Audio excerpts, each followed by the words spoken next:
आप सभी जानते हैं फ्रेंड्स, साधारण उबले हुए आलू से भी हम बहुत ही ज़्यादा टेस्टी और मज़ेदार स्नैक्स बनाकर तैयार कर सकते हैं। आज मैं आप सभी के लिए इवनिंग टाइम स्पेशल एक बहुत ही टेस्टी और झटपट बनने वाली स्नैक्स की रेसिपी लेकर आई हूँ, जो आपको खाने में भी अच्छा लगेगा और बनाने में भी बहुत ही ज़्यादा आसान लगेगा। इसको अगर आप शाम को किसी मेहमान को भी देंगे घर पर आए हुए, तो उसको भी बहुत ही ज़्यादा पसंद आएगा ये।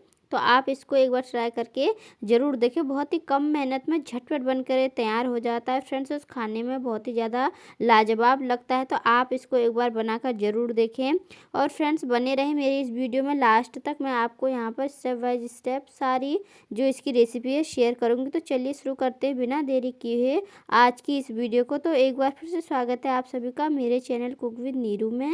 तो यहाँ पर सबसे पहले हम एक बाउल ले रहे हैं। बाउल में डालेंगे हम आलू। तो फ्रेंड्स, ये रेसिपी हम आलू से बनाकर तैयार करने वाले हैं। तो यहाँ पर आलू ले रहे हैं। तो देखिए, मैंने 4 से 5 उबले हुए आलू ले लिए हैं।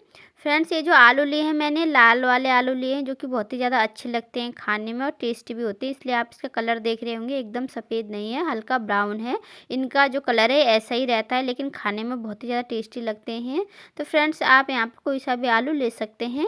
इसके बाद देखिए, अच्छे से इसको हाथों की मदद से इस तरीके से मैश कर लेंगे। अच्छे से इनको मैश कर लेना है हमें। आप चाहें तो मैशर की मदद से भी अच्छे से इनको मैश कर सकते हैं, नहीं तो हाथों से भी कर सकते हैं। बहुत अच्छे से मैश हो जाते हैं। बस ध्यान रहे कि इसमें गुठलियाँ नहीं होनी चाहिए। तो देखिए, यहाँ पर मैं हाथों की मदद से इनको मिक्स कर रही हूँ। अच्छे से हम यहाँ पर मैश कर लेंगे हाथों की मदद से। और फ्रेंड्स, बहुत ही टेस्टी रेसिपी है, बहुत ही लाजवाब है, जल्दी बनकर तैयार भी हो जाती है। तो आप सभी इसको ट्राई करना तो बिल्कुल ही ना भूलें। शाम को अगर आपको भी चाय के साथ कुछ चटपटा और टेस्टी जल्दी बनने चाहिए, तो आप मेरी इस रेसिपी को एक बार ट्राई करके ज़रूर देखें। तो फ्रेंड्स, यहाँ पर देखिए, आप सभी देख पा रहे होंगे, धीरे धीरे करके अच्छे से मैं आलू को यहाँ पर मैश कर ले रही हूँ। और देखिए, फाइनली जो हमारे आलू हैं अच्छे से यहाँ पर मैश हो चुके हैं। ऐसे ही आपको यहाँ पर अच्छे से आलू को मैश कर लेना है। तो फ्रेंड्स, अब हम इसमें डालेंगे इसका टेस्ट और बढ़ाने के लिए यहाँ पर प्याज। तो देखिए, यहाँ पर एक मीडियम साइज़ की मैंने प्याज ली थी, उसको छोटे छोटे टुकड़ों में यहाँ पर काट लिया था, वही मैं इसमें डाल रही हूँ। फ्रेंड्स, प्याज से बहुत ही ज़्यादा अच्छा टेस्ट आता है, तो आप यहाँ पर प्याज ज़रूर डालें। हाँ, अगर आप नहीं खाते हैं तो यहाँ पर स्किप कर सकते हैं, लेकिन अगर खाते हैं तो ज़रूर डालें प्याज। इसके बाद देखिए, एक हरी मिर्ची को मैंने छोटे छोटे टुकड़ों में काट लिया था, वही ले ली है। और साथ ही साथ यहाँ पर मैं ले रही हूँ थोड़ा सा धनिया पत्ती। तो देखिए, आजकल आसानी से धनिया पत्ती मिल जाती है मार्केट में, लेकिन मेरे पास फ्रेश नहीं है, 2 दिन की रखी हुई थी, तो मैंने वही ले ली। अगर आपके पास है तो आप फ्रेश भी ले सकते हैं। इसके बाद देखिए, मैं यहाँ पर डाल रही हूँ नमक। नमक आप अपने स्वाद अनुसार इसमें ऐड कर सकते हैं। तो देखिए, यहाँ पर मैंने स्वाद अनुसार इसमें नमक डाल दिया है। और इसी के साथ साथ डाल दिया है 1 चम्मच जितना अमचूर पाउडर, जो कि बहुत ही अच्छा टेस्ट लाता है इसमें। और थोड़ी सी कसूरी मेथी डाल दी है। इसको तो बिल्कुल भी स्किप ना करें, बहुत ही अच्छा टेस्ट देती है कसूरी मेथी। और देखिए, यहाँ पर 1 चम्मच मैंने धनिया पाउडर भी इसमें डाल दिया है। और साथ ही साथ इसमें मैं डाल रही हूँ अजवाइन। अजवाइन हमारे पेट के लिए भी अच्छी होती है और साथ ही साथ गर्म भी होती है। सर्दियों के टाइम में हमें अजवाइन ज़रूर खानी चाहिए। और इस रेसिपी में बिना अजवाइन के टेस्ट नहीं आता है, तो अजवाइन आप ज़रूर डालें। और फ्रेंड्स, अगर आप आलू की कोई भी रेसिपी बना रहे हैं तो उसमें अजवाइन का यूज आप ज़रूर करें। वो आसानी से आपके खाने को पचाने में भी मदद करेगी और साथ ही साथ आपके पाचन के लिए भी अच्छी रहेगी। तो देखिए, इन सभी को डालने के बाद अच्छे से हम यहाँ पर स्पून की मदद से इनको मिला लेंगे।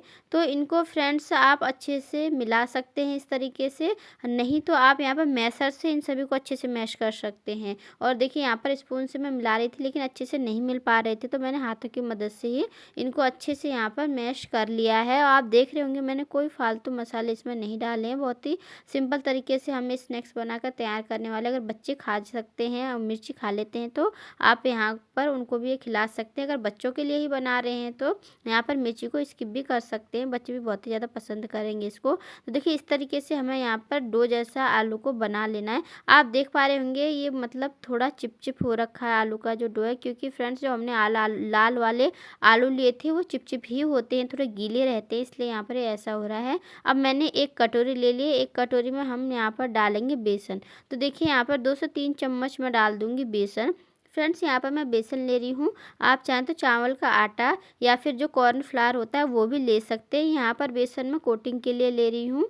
आप यहाँ पर चावल का आटा या कॉर्नफ्लावर जो भी आपके पास अवेलेबल हो वो ले सकते हैं। तो देखिए इसको मैंने डाल दिया है कटोरी में बेसन को। जितने मेरे आलू हैं उस हिसाब से यहाँ पर मैंने बेसन लिया है। तो आप अपने जो आलू हैं उनको देख लें कितने हैं, उसी अनुसार यहाँ पर लें। तो देखिए यहाँ पर मैंने बेसन ले लिया। अब इसमें डालेंगे हम पानी। तो देखिए यहाँ पर मैं ले रही हूँ पानी और थोड़ा थोड़ा करके इसमें हम यहाँ पर पानी ऐड करेंगे। तो देखिए थोड़ा थोड़ा करके मैं इसमें पानी डाल रही हूँ और इस तरीके से अच्छे से इसको मिला लेंगे। यहाँ पे जो हमें इसका पेस्ट बनाना है, ना ही ज़्यादा गाढ़ा बनाना है और ना ही पतला बनाना, कुछ इस तरीके से यहाँ पे इसका जो पेस्ट है बनाकर तैयार कर लेना है। अभी मैं आपको दिखाऊंगी कि किस तरह से मैंने इसका जो पेस्ट है वो यहाँ पर बनाकर तैयार किया है। तो देखिए इस तरह से लगातार हम इसको यहाँ पर चलाते रहेंगे। इसमें बिल्कुल भी गुठलियाँ नहीं बननी चाहिए, इस बात का आप ध्यान रखें। एकदम अच्छे से फेंटा हुआ आपका पेस्ट होना चाहिए। इसमें बेसन की गुठलियाँ वगैरह नहीं होनी चाहिए। तो देखिए आप अभी देख रहे हैं किस तरीके से अच्छे से हमारा जो पेस्ट है यहाँ पर मैंने बनाकर तैयार किया है। तो फ्रेंड देखिए ऐसे ही आपको भी यहाँ पर तैयार करना, बिल्कुल भी इसमें यहाँ पर गुठलियाँ नहीं है। और आप देख पा रहे होंगे ना ही ज़्यादा गाढ़ा बनाया है मैंने, ना ही पतला बनाया है। तो इस तरीके से इसको हम बनाकर तैयार कर लेंगे। और चलिए अब यहाँ पर हम जो आलू का मिश्रण बनाकर तैयार किया है उसको देखते हैं। तो फ्रेंड्स यहाँ पर देखिए अब हम ये जो मिश्रण है इसका छोटा सा हिस्सा लेंगे और हाथों में फ्रेंड्स आप यहाँ पर सबसे पहले ऑयल ज़रूर लगा लें, उसके बाद इसको लें और इस तरीके से देखिए गोल गोल घुमाएंगे और बॉल की शेप इसको दे देंगे। तो देखिए यहाँ पर इस तरीके से इसकी बॉल बनाकर तैयार कर लेंगे। फ्रेंड्स यहाँ पर मैं बॉल ही बना रही हूँ, आप चाहें तो टिक्की की शेप भी इसको दे सकते हैं। तो देखिए फिर से मैं दूसरी वाली बॉल भी बना ले रही हूँ। उसमें भी थोड़ा सा मैंने हाथों में ऑयल लगा लिया है और इस तरीके से देखिए इसको गोल गोल करके इसकी बॉल बनाकर तैयार कर लिए। ऐसे ही हमें यहाँ पर जो ये आलू है इसकी सारी बॉलें बनाकर तैयार कर लेनी है। तो फ्रेंड्स बहुत ही झटपट बन जाता है, बहुत ही आसान होता है। तो आप इसको आसानी से बना सकते हैं।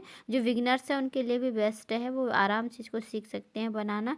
तो देखिए इसी तरीके से यहाँ पर हमें धीरे धीरे करके एक एक करके सारी जो बॉल्स हैं बनाकर तैयार कर लेनी है। बहुत ही कम मेहनत और बहुत ही कम समय लगेगा आपका इसको बनाने में। तो आप इसको एक बार ज़रूर बनाकर देखें। तो इसी तरह से हमें यहाँ पर सभी बॉल्स तैयार कर लेनी है बनाकर। तो देखिए फ्रेंड्स यहाँ पर सभी बॉल्स को हमने अच्छे से बनाकर तैयार कर लिया। जैसे कि आप सभी देख पा रहे होंगे प्याज और हरे धनिया से इसका जो कलर है कितना ज़्यादा अच्छा आया है, आपको दिखाई दे रहा होगा।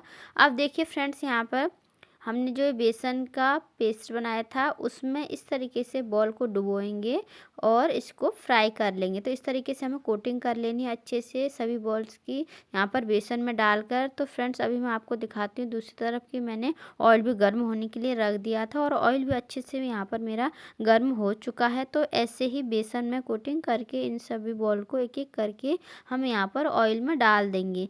गैस का फ्लेम हम यहाँ पर लो टू मीडियम रखेंगे। लो टू मीडियम फ्लेम पर अच्छे से हम एक एक करके इनको डालेंगे और सेक लेंगे, मतलब फ्राई कर लेंगे। तो फ्रेंड्स बहुत ही क्रिस्पी और बहुत ही टेस्टी बनती हैं ये, अगर आप लो टू मीडियम फ्लेम पर इनको बनाते हैं। अगर हाई फ्लेम पर बनाते हैं तो कई बार क्या होता है कि ये जो बेसन है कच्चा रह जाता है, इसलिए आप यहाँ पर इसको लो टू मीडियम फ्लेम पर ही पकाकर तैयार करें।